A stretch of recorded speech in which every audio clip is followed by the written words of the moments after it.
गुस्ल मैयत के हवाले से मैं आज जो भी बयान करूँगा वो ये बहार शरीयत है और हिस्सा चौथा हिस्सा सफ़ा नंबर 810 है।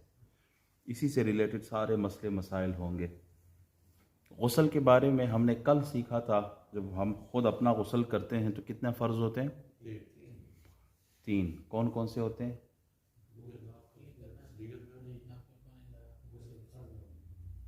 हाँ, कुल्ली करना, नाक में पानी डालना और पूरे जिस्म पर पानी बहाना। ये 3 फ़र्ज़ हैं। किस में? गुस्ल में। वज़ू में कितने? कौन कौन से?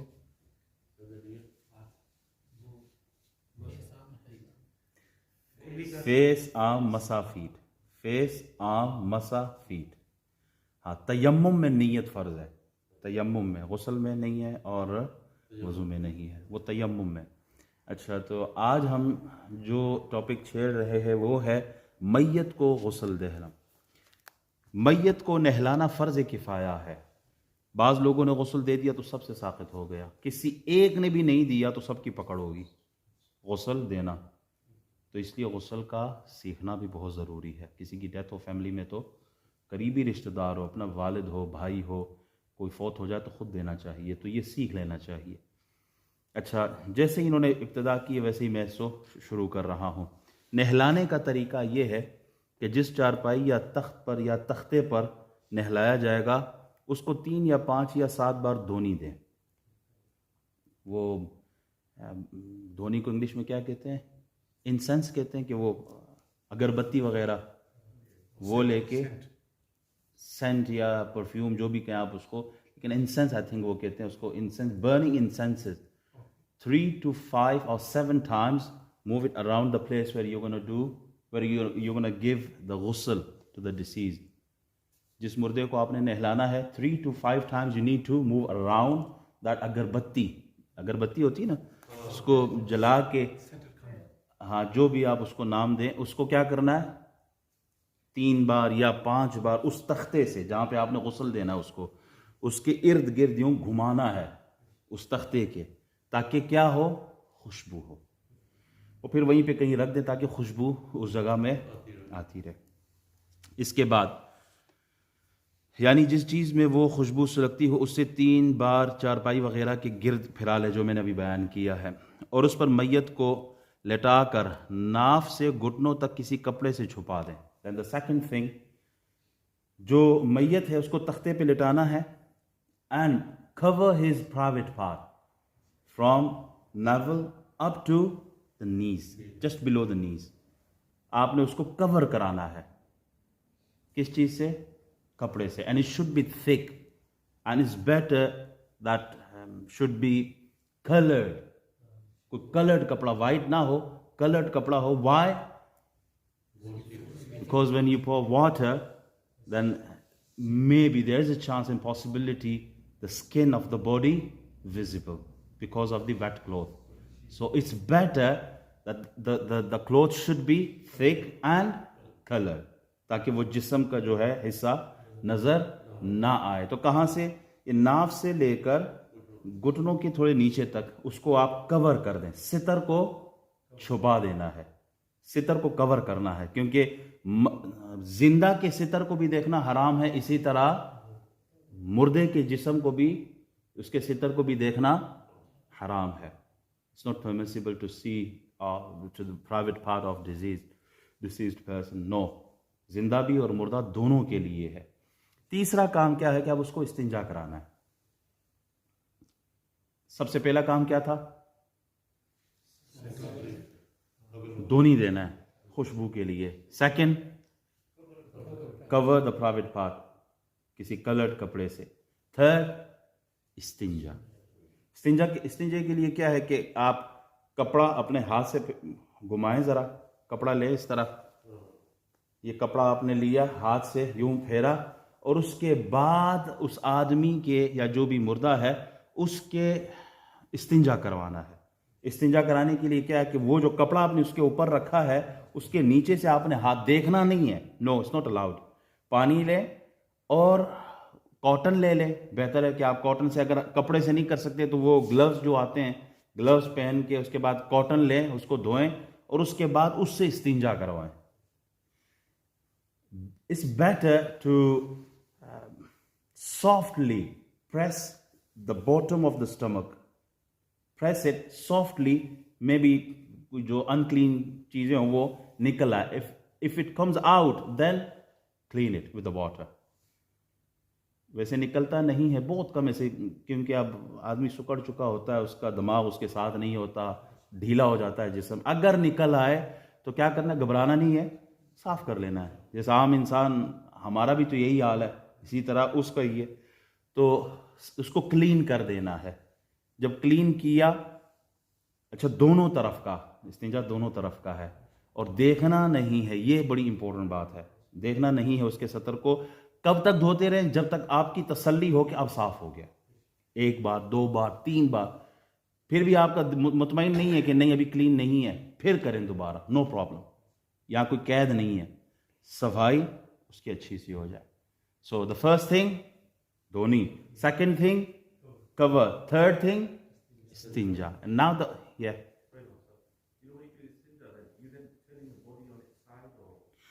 यस, इट इज अलाउड कि आप एक टांग थोड़ी सी उसके ऊपर उठा लें. You can lift up 1 leg.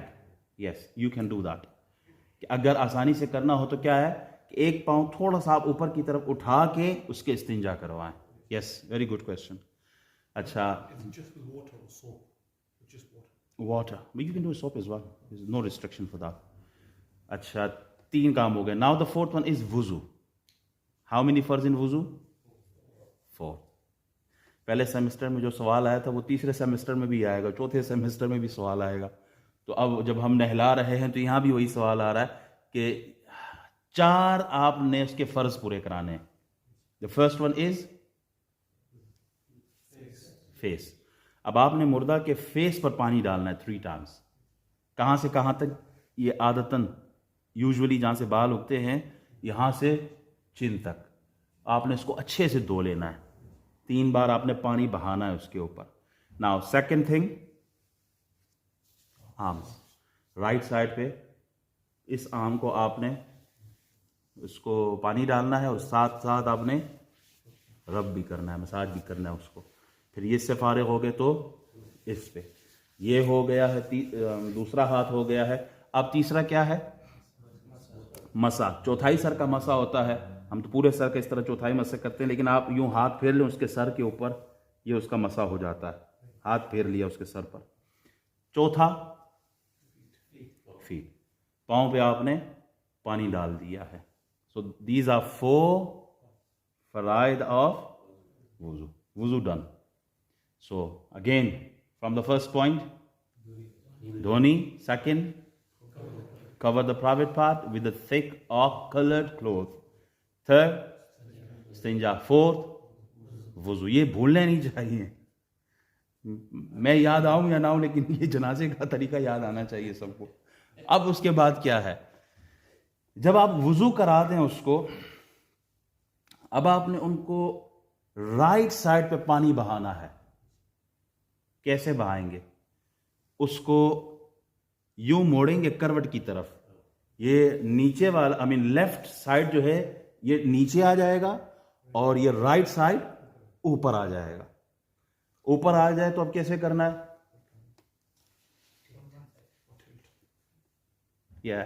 Making on lie on left side and then from head up to the feet, ओ नाखून तक पूरा आपने पानी बहाना है.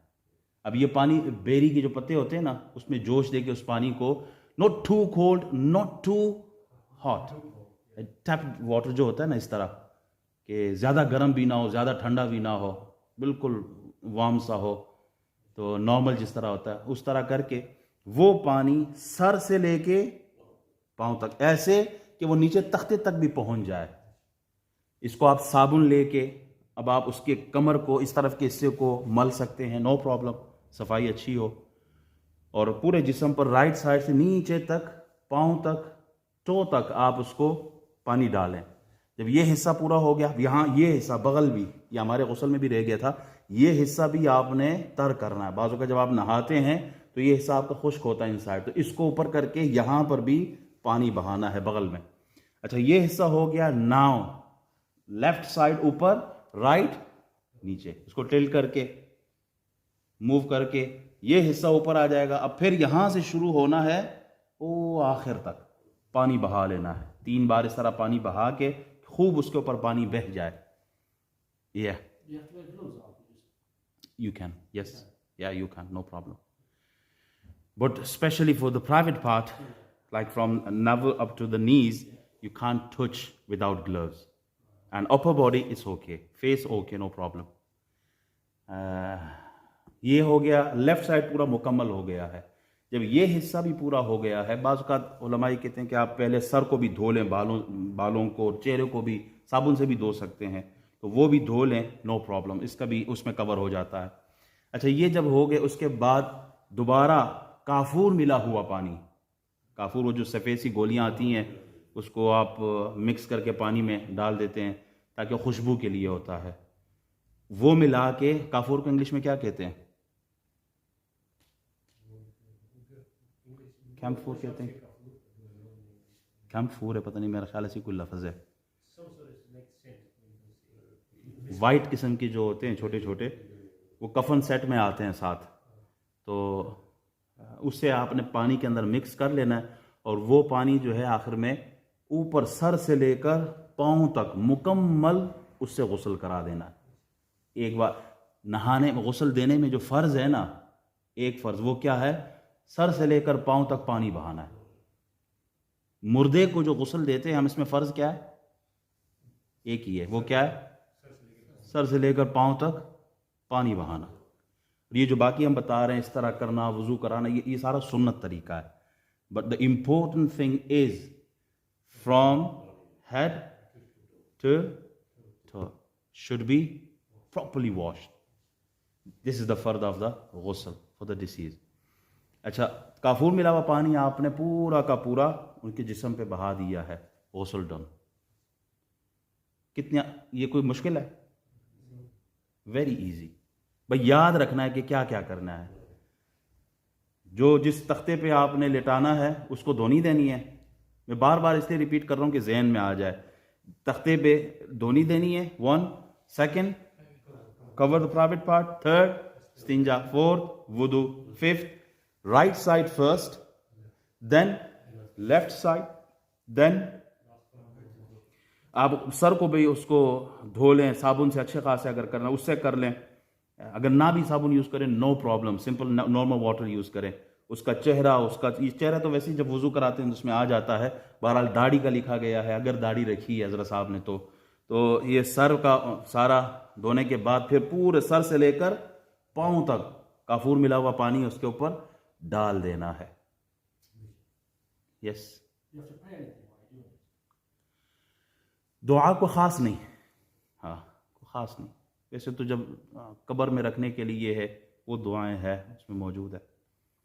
बाज़ औक़ात आदमी, वैसे तो जब आप किसी को गुस्ल देते हैं, दुआ उसकी मग़फ़िरत की करनी चाहिए, उसकी मग़फ़िरत के लिए, अल्लाह फॉरगिव हिम, मे अल्लाह गिव हिम जन्नह, में अल्लाह, ये दुआएं पढ़ सकते हैं साथ।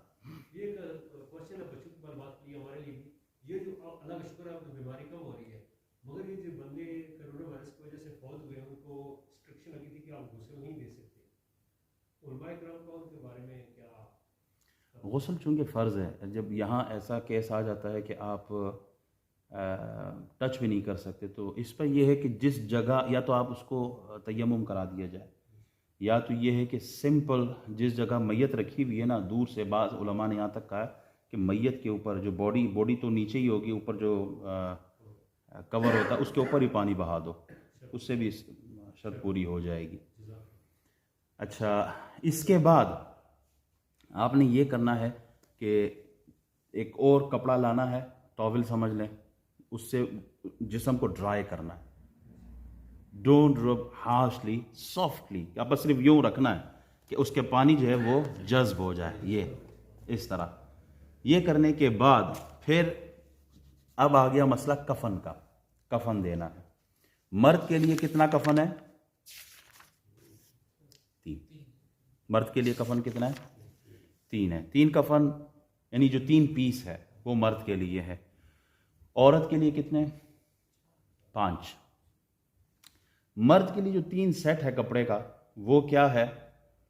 सबसे पहले बड़ी चादर होती है जो कि जो हाइट है ना मर्द की या औरत की, जो हाइट है उससे 1 गिट ऊपर और 1 गिट नीचे छोड़ दिया जाए, यानी 1.5 फुट कर लें, 2 फुट कर लें, कपड़ा छोड़ के ऊपर की तरफ और नीचे की तरफ, ताकि उसको बांधा जाए बाद में, गिठान लगा के उसको बांधते हैं। तो ये जो कपड़ा कहलाता है, जो बड़ी चादर कहलाती है, जो सबसे नीचे होती है, मर्द के लिए नीचे होती है, इसको क्या कहते हैं? लिफाफा। लिहाफ भी कहते हैं, बड़ी चादर भी कहते हैं, लिफाफा मशहूर। तो सबसे पहले जो मर्द के लिए है बड़ी चादर, वो क्या है? लिफाफा। और वो कितनी होनी चाहिए? कद है, हाइट है, हाइट से 1 गिट ऊपर कर लें और 1 नीचे की तरफ कर लें, ताकि उसको बांधा जाए बाद में। ये हो गया लिफाफा। उसके बाद क्या है? दूसरा कपड़ा इजार या तहबंद भी कहते हैं। वैसे तो यूजुअली हम तहबंद जो यूज करते हैं, वो कहाँ के लिए करते हैं? तहबंद जो होता है हमारा यहाँ नाफ से होता है ना, यूं करके नीचे धोती जिसको कहते हैं। लेकिन जो मुर्दे का होता है वो क्या है? वो साइज है पूरे जिस्म का। ये अब जो लिफाफा बताया था पहला वाला, वो कितना था? वो ऊंचा था, नीचे भी है और ऊपर भी जाए। और जो इजार है दूसरा कपड़ा, वो कितना है? वो सर से लेकर यहां पांव तक। समझ आई? ये एक्स्ट्रा नहीं जाएगा, ये सिर्फ सर से लेकर पांव तक। अब जिसका जितना कद हो उसी हिसाब से रखना है। तीसरा है कमीज। कमीज क्या है? ये हिस्सा आप कंधा देख रहे हैं, यहां से लेकर आधी पिंडलियों तक, इसको आप यहां ये हिस्सा रखा हुआ है और यहां पिंडलियों की तरफ यहां तक नीचे, इतना होता है कमीज, जिसे कुर्ता कहते हैं, कमीज कहते हैं। अब इसका क्या होता है? इसको यहां बीच से इस तरफ से सुराख करके, ताकि दोनों तरफ से, यहां बीच में सुराख होगा तो ये बाहर वाला हिस्सा बाहर की तरह कमीज की तरह, एक हिस्सा आगे है और एक हिस्सा पीछे। सर कहां है? इनके बीच में। ये कमीज हो गई है। हमारी यूजुअल कमीज में तो ये आस्तीनें होती है ना, ये कोई नहीं है। ये सिला हुआ होता है ना, ये कोई नहीं है। ये जिस तरह अभी देख रहे हैं आप, यहाँ कोई सिलाई नहीं है, यहाँ सिलाई नहीं होती। और बीच में आपने क्या करना है? इसको काटना है ताकि सर दाखिल हो सके। 3 कपड़े हो गए। You want to ask something? It's better up to this point. Yeah. So, कफन देंगे किस तरह? सबसे पहले जो बड़ी चादर थी वो कौन सी थी? बिग चादर, लिफाफा, वो पहले जाएगा। सबसे पहले लिफाफा, उसके बाद यह इजार समझ लें। इजार कौन सी थी? जो सर से लेकर पांव तक थी। दूसरी चादर वो आपने फिर इधर रखनी है। थर्ड कमीज। कमीज को किस तरह रखेंगे? ये कमीज है, कमीज के अंदर आपने सुराख किया सर के लिए, ऐसे ही था। तो ये जगह कहां होगी? ये जगह इधर रखेंगे, ये सर वाली जगह ऊपर की तरफ, ताकि आपने इसको यहां रखना है। ये ऊपर वाला हिस्सा जो होगा ये बाहर जाएगा। ये जो जगह आपने काटी थी, इसके अंदर आपने अब मुर्दे को लाएंगे, लाके इधर रखेंगे। जैसे ही रखा, उसका सर यहां से जो आपने जगह बनाई थी, ये यूं मोड़ लेंगे। समझ आई? दोबारा बताऊं। जो कमीज थी, कमीज को आपने आधा हिस्सा ऊपर रखना है, ये पूरी नहीं रखनी। आधा हिस्सा ऊपर होगा ताकि उसका सर आपने इधर रखना है। इधर होगा सर, तो आपने उस सुराख में से निकाल के यूं ऊपर ले आनी है। जब ये आप ऊपर लेके आएंगे तो कमीज यहां से कवर होके यहां तक आ जाएगी। उम्मीद करता हूं ये मसला समझ आ गया। अच्छा, कमीज आ गई है, अब बंद कैसे करना है? बंद ये है, अगर मुर्दा यूं लेटा हुआ है तो उसका राइट कौन सा होगा? वो वाला। लेफ्ट कौन सा होगा? ये वाला। तो लेफ्ट साइड को यूं पहले बंद करेंगे, फिर राइट साइड, ये राइट साइड हो गया। इसी तरीके से जब आप लिफाफा बंद करेंगे, left first and then right बाद में। इस तरह ये हिस्सा लिफाफा जो ऊपर एक्स्ट्रा हमने छोड़ा था उसको यहाँ गिटार लगा देनी, तार बंद कर देना। इसी तरह यहाँ पाँव की तरफ से बंद कर लेना, बीच में ताकि खुल ना सके, बीच में एक तार लगा देनी, बंद कर देना। किसी ने चेहरा देखना हो फिर वो यहाँ से इस तरह चेहरा दिखा सकते हैं। उम्मीद करता हूँ समझ आ गई होगी। ये था मर्द का। औरतों का भी मुझे थोड़ा पानी पिला ये गोबो खोरा का गुस्ता। अच्छा, हमारा अपना गला खुश्क हो गया आज के। So when you bring the maid in, obviously Yeah, cover on it. When you put the food on, remove the cover. Leave the cover on till the cover. अच्छा, वो चीज़ सॉरी वो रह गई थी, एक चीज़ रह गई थी। यस, वो जो कवर हमने ऊपर रखा हुआ था ना, वो चूंकि गीला है, उसके ऊपर भी पानी पड़ रहा था, पानी आ भी रहा था, उसको आपने जज़ाकल्लाह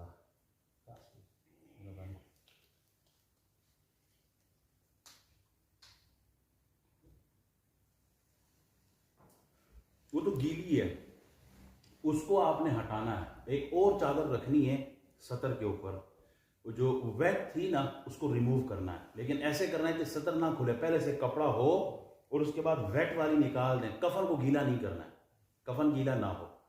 वो जो वेट वाली चादर है पहले निकाल के उसके बाद एक और चादर उसके ऊपर रखें। जब वो चादर आ जाएगी तो आपने इस तरह, ये हमने कपड़े लगाए हुए थे ना, वो चादर उसी तरह ही आएगी, कवर किया हुआ होगा सतर को, उसी तरह ही आएगी। आपने उसके बाद रखना है। जब रख लिया, आप जब आप कमीज डालेंगे ना ऊपर, तब आपने वो चादर रिमूव कर देनी है। You understand this? चादर कब रिमूव करेंगे? When you put the kameez to cover his private part, then after remove that chadar. That is the extra chadar. This key word is just do not see anybody private parts. You have to cover till all the time. So are we allowed to leave that chadar on that dead body? Instead of 3, we have 4. No, it's not allowed. Only 3. मर्द के लिए ज्यादा ज्यादा कितना? 3. कोई सवाल? अच्छा, अब औरत का बता के ताकि जल्दी फिर। गुस्ल के कितने बंदे होने चाहिए? कोई लिमिट नहीं है, किताबों में कोई लिमिट नहीं लिखी, लेकिन ज्यादा बंदे भी नहीं हो, ज्यादा 3 या 4 बंदे, चूंकि उठाना भी होगा, कोई सफाई के लिए, कोई पानी के लिए, कोई हेल्प करने के लिए, एक बंदा मैन जो लगा हुआ होगा। Maximum 3 to 4, not more than that. Too many people crowded in. And do you have to have wudu to do this? Is better but not necessary. Yeah, women should be clean. अगर कोई औरत गुस्ल देती है ना, then she should be clean. There is no periods. It's disliked. Otherwise, ghusl complete, no problem. If she done, still no problem. Ghusl is valid, but better कौन दे? The one she is clean, जो पाक हो। इसी तरह आदमी पहले वुजू कर ले, जो गुस्ल देना चाहता है वो वुजू कर ले। लेकिन अगर कोई ना करे वुजू, बगैर वुजू के दे, नो प्रॉब्लम, बगैर वुजू की भी गुस्ल दिया जा सकता है। सेम थिंग, लेकिन 2 चीजें एक्स्ट्रा है औरत के लिए। जिंदगी में तो दुपट्टा नहीं पहनती ना, लेकिन मरते हुए दुपट्टा पहनना पड़ता है। तो उसके लिए क्या है, मैं रिमूव कर रहा हूं सारा कुछ दोबारा। उसके लिए ये है, सबसे पहले सीना बंद। सीना बंद क्या है? ये जो जहां से ये हिस्सा शुरू होता है, यहां से लेकर ये नीचे के हिस्से तक, अब देख रहे कौन सी जगह? यहां तक।